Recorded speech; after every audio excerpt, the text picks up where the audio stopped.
Mi nombre es Tomás Rego. Soy profesor de filosofía y trabajo en la Facultad de Artes Liberales de la Universidad Adolfo Ibáñez. Mi campo de especialización es la filosofía antigua. Sobre todo, me ocupo de Aristóteles y de sus conexiones con la filosofía medieval. Hoy nos vamos a ocupar sobre el sentido del término filosofía. ¿Qué significa y qué valor tiene para la vida humana? ¿Qué es la filosofía? ¿Para qué sirve? Cuando pensamos en filosofía, muchas veces se nos viene a la mente la imagen de hombres y mujeres hablando palabras difíciles y armando elaboraciones mentales muy difíciles de seguir. Por ello, algunos piensan que la filosofía es un pasatiempo intelectual, es un ejercicio lógico que no tiene mayor incidencia en la vida real y que sirve para entretener a gente que tiene la vida resuelta. En ese sentido, para muchos la filosofía es un lujo que se da en algunas sociedades que permiten que haya profesores de filosofía, es decir, gente que se dedique simplemente a leer libros y a escribir sobre estas cuestiones que no tienen ninguna incidencia en la vida humana. Sin embargo, para otros, la filosofía se plantea como una necesidad, como el último desarrollo de la cultura humana, el punto más alto. ¿Quién tiene razón? La única manera para resolver esta cuestión es filosofando. En efecto, solamente con una reflexión sobre esta actividad humana vamos a poder llegar a entender qué es y efectivamente para qué sirve. Si nos valemos de las lenguas para saber qué significa el término filosofía, nos daremos cuenta que en la lengua griega el término se dividía en dos palabras con un significado muy claro. Filía, por una parte, significa amor, un cierto tipo de amor, y sofía, sabiduría. Esto nos revela que la filosofía es un cierto tipo de conocimiento o un cierto deseo de un conocimiento y de un conocimiento muy particular, de un conocimiento al que podamos llamar sabiduría, porque no a cualquier conocimiento lo llamamos sabiduría, así como no a todo aquel que sepa algo lo consideramos sabio. Reservamos el término sabio para aquel que tiene un conocimiento muy relevante en la vida humana. Esto nos plantea la pregunta: ¿alcanzar ese tipo de conocimiento es un deseo que todos los seres humanos tienen? ¿Podríamos pensar que ese es un objetivo que se debería proponer todo ser humano que quiera crecer? En la medida en que esta sabiduría tenga que ver con la racionalidad humana, con su dimensión racional, es decir, con su capacidad de entender el mundo y sus causas, el mundo y sus relaciones internas, en esa medida, entonces, habrá una sabiduría a la que todos aspiremos. Les propongo ver cómo presentaron la filosofía tres filósofos griegos que vivieron en Atenas entre los siglos V y IV antes de Cristo. En ellos vemos los reflejos de un maestro común, Sócrates, famoso filósofo ateniense, que vivió su vida dedicado a la filosofía, dedicado a la enseñanza, y que fue fiel a sus enseñanzas, a su amor por las leyes, incluso cuando su propia vida se vio en juego, convirtiéndose de esa manera en un filósofo ejemplar para muchos de los que nos dedicamos a la filosofía. Los tres filósofos que vamos a conocer son Genofonte y Platón, que lo conocieron a Sócrates directamente, y Aristóteles, que fue a su vez discípulo de Platón. Jenofonte, en sus diálogos, en los que recreaba las conversaciones que Sócrates tenía con sus discípulos y que tituló Recuerdos de Sócrates, nos presenta una noción muy particular. La llamaba calocagastía, y que era la conjunción de dos palabras griegas, kalos, que significa belleza, y agazón, que significa bondad. La calocagastía era un ideal de virtud, un, un deseo sobre cómo llegar a ser, cómo comportarse, y un ideal que conjugaba en sí, entonces, estas dos características, la bondad y la belleza.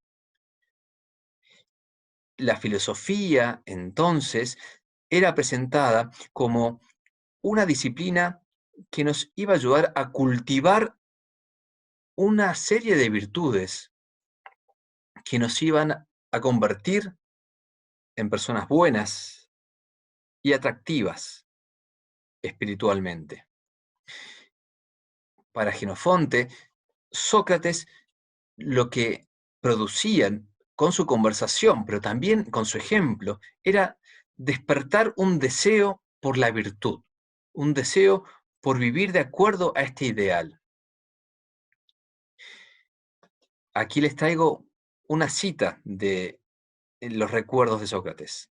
Allí dice: ¿tú crees que una cosa es buena y otra cosa es bella? ¿No sabes que todas las cosas son bellas y buenas en relación con las mismas cosas?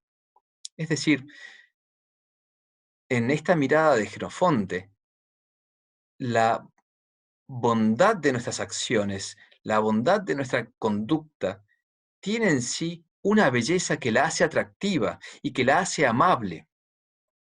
El cumplir con una norma de conducta no es algo frío, no es algo que nos resulte indiferente, no es algo que esté necesariamente en contra de nuestros deseos, sino que en esa misma práctica de la virtud, en esa misma práctica del obrar bien, hay una belleza que se descubre, hay una belleza que nos satisface.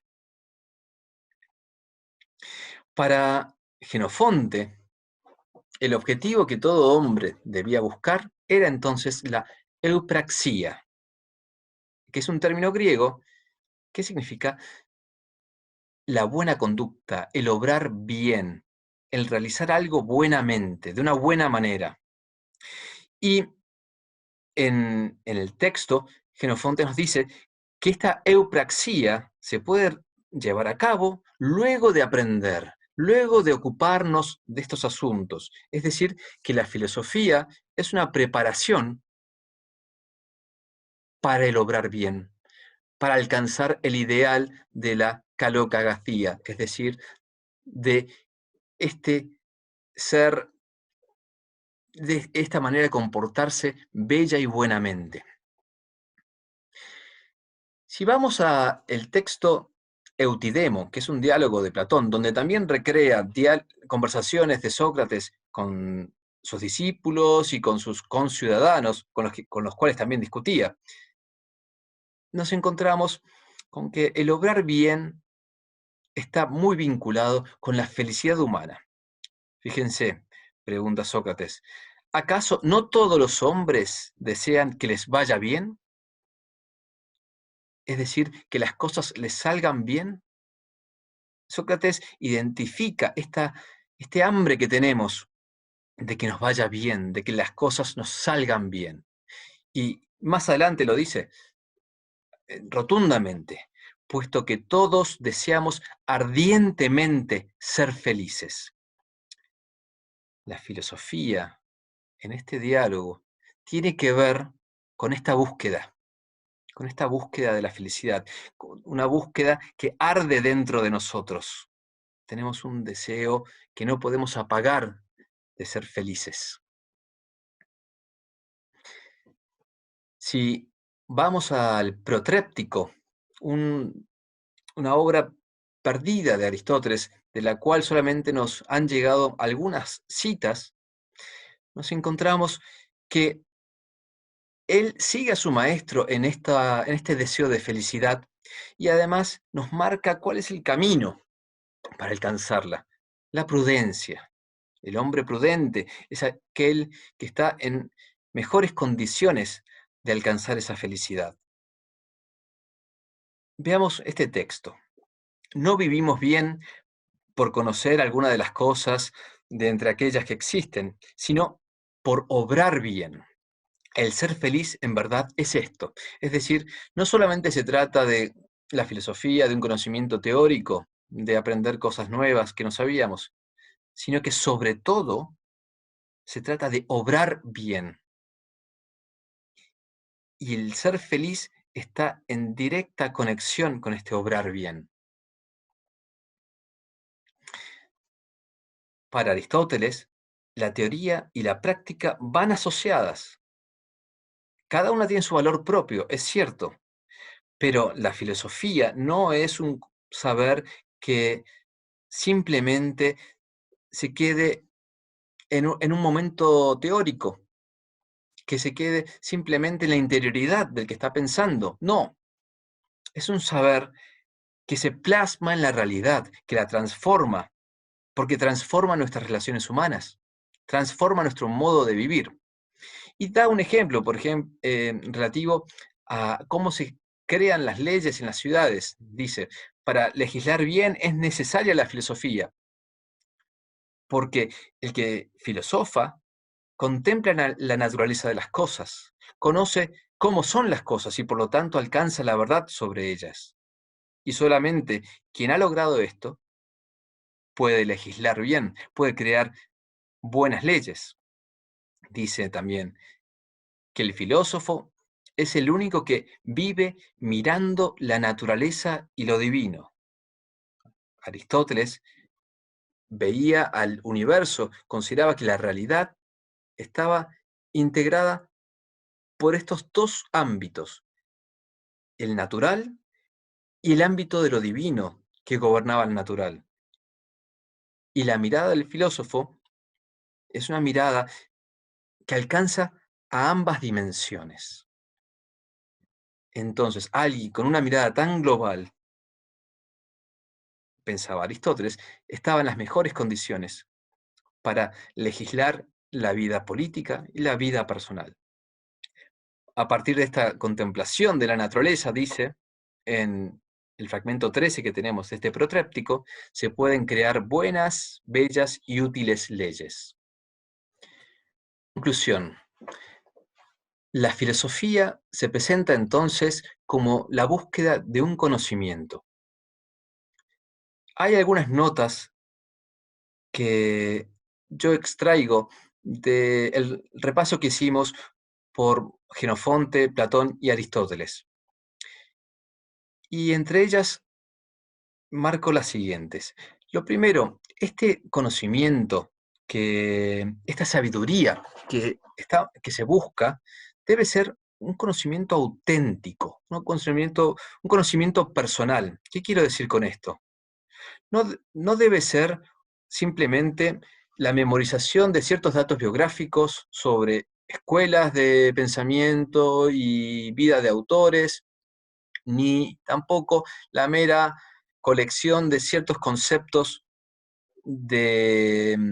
vinculables con su pensamiento, sino que debe ser la apropiación por parte de ustedes, así como yo también lo hago, de aquellas ideas que sean verdaderamente significativas, de aquellas ideas de estos filósofos a las que realmente le encuentren sentido.